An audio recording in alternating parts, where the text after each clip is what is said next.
Paris Jackson is opening up in strikingly personal detail about one of the most emotionally complicated chapters of her childhood, the first time she met her biological mother, Debbie Rowe, at age 15. And while the headline sounds like a reunion that should have been filled with tears, awkwardness, and years of unanswered questions, Paris says the reality was surprisingly calm, almost ordinary, and that may be what makes the story so powerful. The latest details come from Paris Jackson's appearance on the August 12, 2026 episode of Alex Cooper's Call Her Daddy podcast, where the 28-year-old singer and actress reflected on her childhood, her relationship with her father, Michael Jackson, her family, and the process of reconnecting with the woman who gave birth to her after years of separation. The interview has now sparked fresh attention because Paris didn't simply confirm she met Debbie when she was 15. She explained what that first encounter actually felt like and why she believes their relationship eventually became so natural. Paris was born on April 3, 1998, to Michael Jackson and Debbie Rowe. Her older brother, Michael Joseph Jackson Jr., known publicly as Prince, was born in 1997. Michael and Debbie married in Sydney, Australia in November 1996 and divorced several years later. After the divorce, Michael had custody of Paris and Prince, while Debbie remained largely absent from their everyday childhood. By the time Paris was a teenager, the idea of her biological mother was something she was beginning to understand and question in a much deeper way. According to Paris, she didn't spend her earliest childhood constantly wondering where her mother was. In fact, she explained that it wasn't until she was around 10 or 11 that she really began asking questions about her mother and wanting to know who she was. That distinction matters because this wasn't simply a little girl waiting at a window for someone to come home.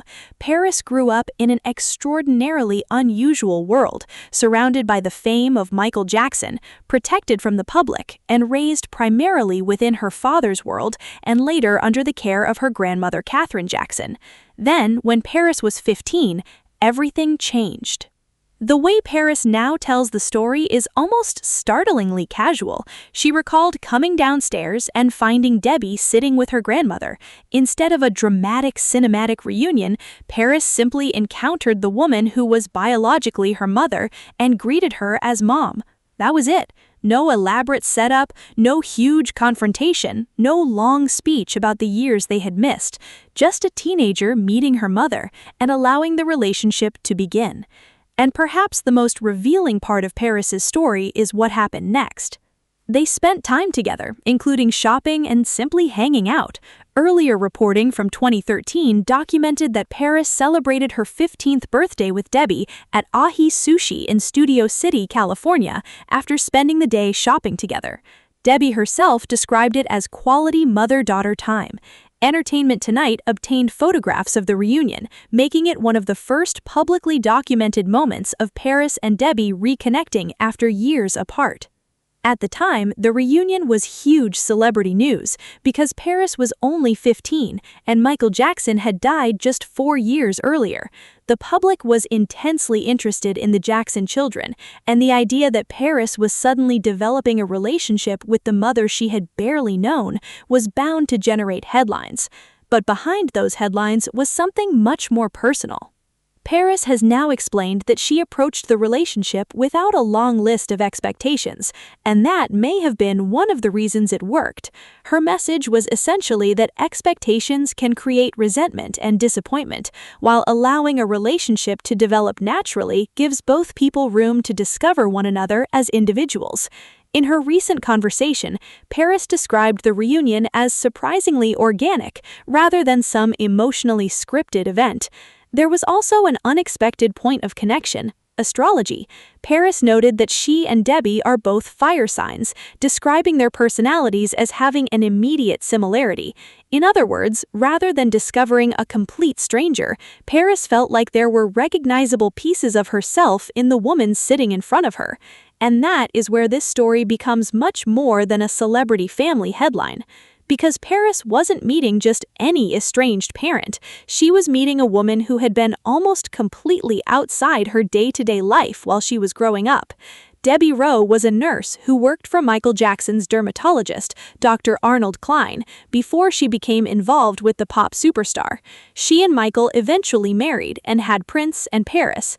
After the divorce, Michael received custody of the children. Debbie later relinquished her parental rights in 2001 when Paris was still a toddler. That history has often been reduced to simple headlines: estranged mother, custody, reunion, but the reality was much more complicated.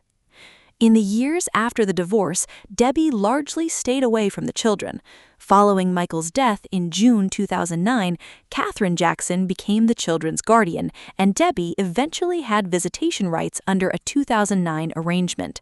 But reports at the time suggested she did not want her relationship with the children to look forced or commercially motivated. Then Paris made the decision herself. In 2013, sources told People that Paris had reached out to Debbie because she wanted to establish a relationship with her. One report described the teenager as feeling unloved, while also saying she was happy with how the developing relationship was going. Those reports also said Paris enjoyed spending time at Debbie's ranch in Palmdale, California, where she could get away from Los Angeles and help with horses. That is an important detail because it shows that Paris wasn't simply being pushed into a reunion by other adults. She was old enough to have her own questions, her own emotions, and apparently her own desire to know the woman who was her mother. And there was another complicated family dynamic surrounding the reunion. Paris's brother, Prince, reportedly had more complicated feelings about Debbie at the time. Contemporary reports suggested that he remembered the family's history differently and was angry about what he perceived as abandonment. That meant Paris's decision to reconnect with Debbie wasn't happening in an emotional vacuum. The Jackson siblings had their own experiences and interpretations of their childhood. But Paris continued building her relationship with Debbie. And over the years, the relationship became much stronger. One of the biggest tests came when Debbie was diagnosed with breast cancer in 2016. Paris supported her mother during her treatment, and the two became even closer. Debbie ultimately completed chemotherapy, and Paris publicly celebrated her recovery. More recent reporting describes Paris as having been a major source of emotional support for her mother during that difficult period. That makes the 15-year-old girl walking downstairs and casually saying "Mom" feel very different when you know what came afterward. It wasn't just a meeting, it was the beginning of a relationship that survived long separation, public scrutiny, family history, and a serious illness. And there is something else Paris has made clear in recent years. She doesn't want every part of her family life turned into public property. That is especially significant because Paris Jackson grew up as the daughter of one of the most famous entertainers in history. Michael Jackson's children were raised under extraordinary levels of public attention. Paris has previously explained that she and her brothers would wear masks in public so they could go out without immediately being recognized. She has also described her father as funny and caring and has pushed back against simplistic assumptions about what it was like to grow up inside the Michael Jackson household. In the same recent interview, Paris also revisited her childhood at Neverland, explaining that the famous amusement rides, zoo, and other attractions were not simply private toys for Michael's children. According to Paris, the attractions were largely intended for children who were underprivileged or terminally ill, and Paris and her brothers had to complete chores and schoolwork before they could enjoy certain privileges. That detail adds another layer to the story of Paris's upbringing. From the outside, she was the daughter of Michael Jackson, living around an amusement park and surrounded by unimaginable wealth and fame. From her perspective, however, childhood involved rules, schoolwork, chores, privacy, and an unusual effort by her father to give his children some kind of normal life. Michael died on June 25, 2009, when Paris was only 11. 4 years later, at 15, she was reconnecting with her mother. That timing is impossible to ignore. The loss of Michael fundamentally changed Paris's family structure. It also appears to have prompted questions about parts of her identity that had previously remained in the background. Paris has spoken publicly about how difficult the years after her father's death were, including struggles with grief, identity, and later substance abuse. In the recent Call Her Daddy conversation, she described her father's death as a difficult transition and spoke about how she struggled with social skills after losing him. She has also been remarkably open about her personal struggles as an adult, including addiction and recovery. Paris has said she has been sober since early 2020, and her recent interview has been framed as part of a broader period of reflection about relationships, healing, and learning to recognize what she actually needs in her life. That context makes her comments about Debbie especially interesting. Paris isn't describing the relationship as some magical fairy tale where everything was suddenly repaired.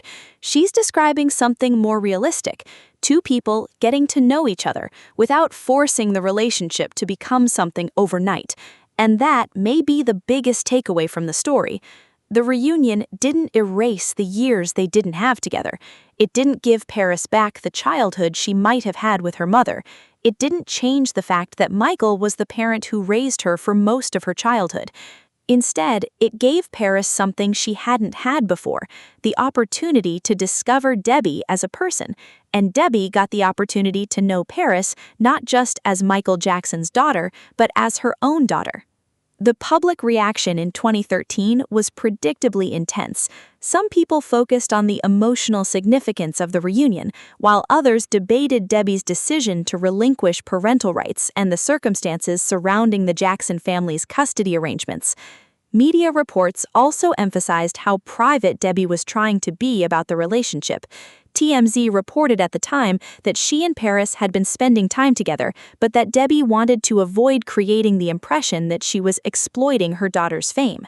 There was also a fascinating detail in those early reports. Debbie's relationship with Paris wasn't limited to formal visits. She was reportedly taking her daughter out to lunch, attending her school play, and inviting her to spend time at her Palmdale home. Paris was also spending time around Debbie's horses and enjoying the distance from Los Angeles. So the relationship was being rebuilt through ordinary experiences: lunch, shopping, horses, time together, and eventually something much deeper. Years later, Paris's public posts about Debbie have shown that the connection endured. In 2016, Debbie was still occasionally appearing in Paris's social media world, including a Mother's Day tribute that reflected the affection between them. People has also reported that Paris has spoken warmly about the relationship in recent interviews. And Paris has even joked publicly about the similarities between them. One recent Mother's Day message reportedly referred to her mother as the template used during the cloning process, a playful line that captures just how comfortable their relationship has become. Think about the emotional distance between the beginning and the present. At one point, Paris was a child who barely knew her mother. At 10 or 11, she started asking questions. At 15, she finally met her. And now, at 28, she can look back at that first meeting and describe it as something that unfolded naturally. That is an extraordinary transformation. And it also explains why Paris's newest comments are attracting so much attention right now. This isn't an old story suddenly being recycled without context. The story itself is old. The reunion happened in 2013. But the newest development is Paris finally offering more intimate perspective on what that moment felt like from her side, more than a decade later. The fact that she remembers the first meeting as relatively calm is perhaps the most surprising part. Hollywood loves a dramatic reunion. Real life usually doesn't work that way. Sometimes the biggest moments are quiet. Sometimes the person you've spent years imagining turns out to simply be sitting in a room with your grandmother. Sometimes you don't cry.